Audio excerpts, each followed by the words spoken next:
ओम नमः शिवाय। शिव पुराण श्री रुद्र संहिता द्वितीय खंड 20वां अध्याय। शिव सती का विदा होकर कैलाश जाना। ब्रह्मा जी बोले, हे महामुनि नारद, मुझे मेरा मनोवांछित वरदान देने के पश्चात भगवान शिव अपनी पत्नी देवी सती को साथ लेकर अपने निवास स्थान कैलाश पर्वत पर जाने के लिए तैयार हुए। तब अपनी बेटी सती व दामाद भगवान शिव को विदा करते समय प्रजापति दक्ष ने अपने हाथ जोड़कर और मस्तक झुकाकर महादेव जी की भक्ति पूर्वक स्तुति की। साथ ही श्री हरि सहित सभी देवी देवताओं और ऋषि मुनियों ने हर्ष से प्रभु का जय जयकार किया। भगवान शिव ने अपने ससुर प्रजापति दक्ष से आज्ञा लेकर अपनी पत्नी को अपनी सवारी नंदी पर बैठाया और स्वयं भी उस पर बैठकर कैलाश पर्वत की ओर चले गए।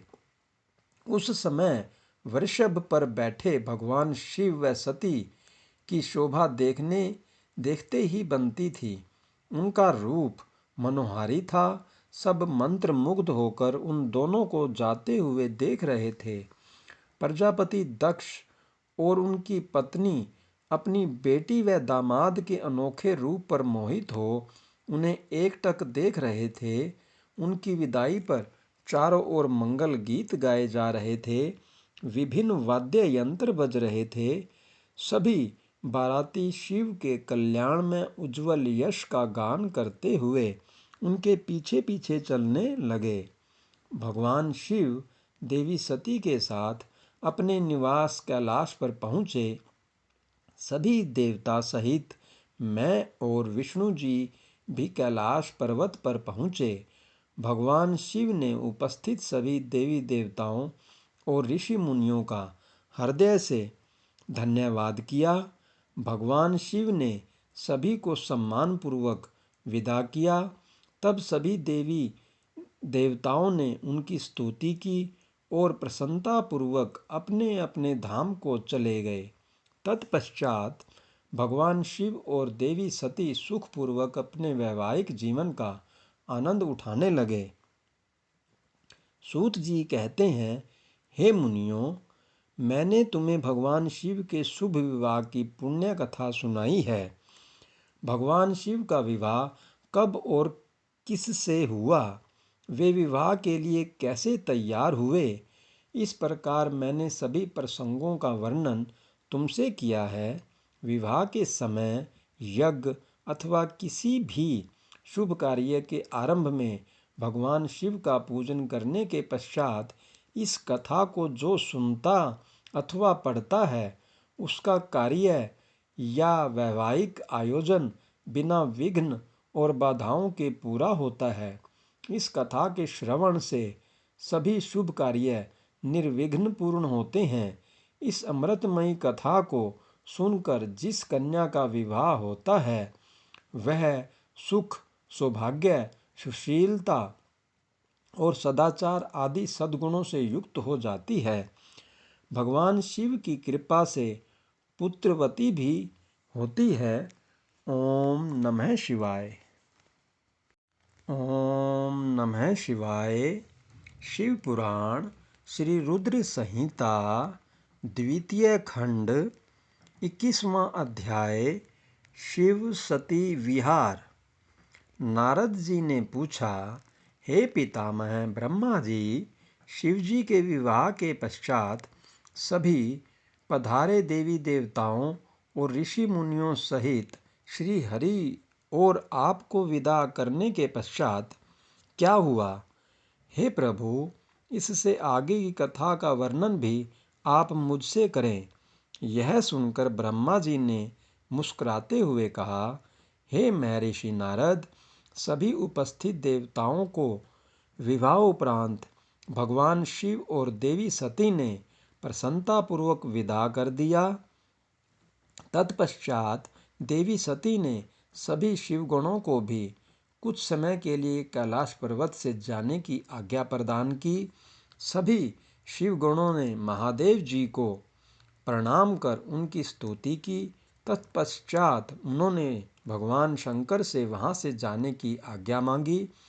आज्ञा देते हुए महादेव जी ने कहा, जाएं, लेकिन मेरे स्मरण करने पर आप सभी तुरंत मुझे समक्ष प्रकट हो जाएं।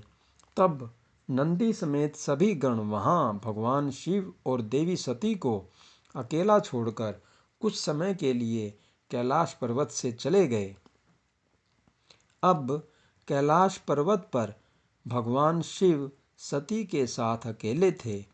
देवी सती भगवान शिव को पति रूप में प्राप्त कर बहुत खुश थी। बहुत कठिन तप के उपरांत ही उन्हें भगवान शिव का सानिध्य मिल पाया था। यह सोचकर वह बहुत रोमांचित थी। उधर देवी सती के अनुपम सौंदर्य को देखकर शिवजी भी मोहित हो चुके थे। वे भी देवी सती का साथ पाकर अपने को धन्य समझ रहे थे। एकांत पाकर शिवजी अपनी पत्नी सती के साथ कैलाश पर्वत के शिखर पर रमण करने लगे। ओम नमः शिवाय। ओम नमः शिवाय। शिव पुराण श्री रुद्र संहिता द्वितीय खंड 22वां अध्याय। शिव सती का हिमालय गमन। कैलाश पर्वत पर श्री शिव और दक्ष कन्या सती के विविध विहारों का विस्तार से वर्णन करने के बाद ब्रह्मा जी ने कहा, नारद, एक दिन की बात है कि देवी सती भगवान शिव को प्रेम पूर्वक प्रणाम करके दोनों हाथ जोड़कर खड़ी हो गई। उन्हें चुपचाप खड़े देखकर भगवान शिव समझ गए कि देवी सती के मन में कुछ बात अवश्य है जिसे वह कहना चाह रही हैं।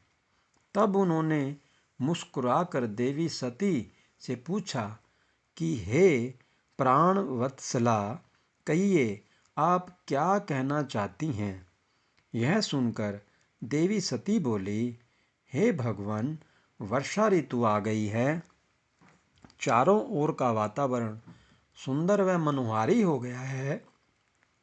हे देवाधिदेव, मैं चाहती हूँ कि कुछ समय हम कैलाश पर्वत से दूर पृथ्वी पर या हिमालय पर्वत पर जाकर रहें। वर्षा काल के लिए हम किसी योग्य स्थान पर चले जाएं और कुछ समय वहीं निवास करें। देवी सती की यह प्रार्थना सुनकर भगवान शिव हंसने लगे।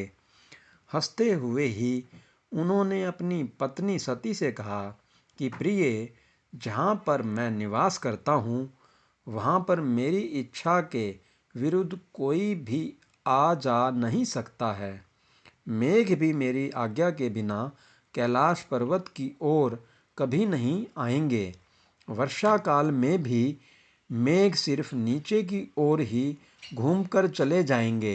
हे प्रिय, तुम्हारी इच्छा के विरुद्ध कोई भी तुम्हें परेशान नहीं कर सकता।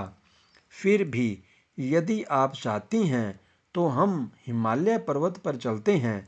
तत्पश्चात भगवान शिव अपनी पत्नी सती के साथ हिमालय पर चले गए। कुछ समय वहाँ प्रसन्नतापूर्वक विहार करने के पश्चात वे पुनः अपने निवास पर लौट आए। ओम नमः शिवाय।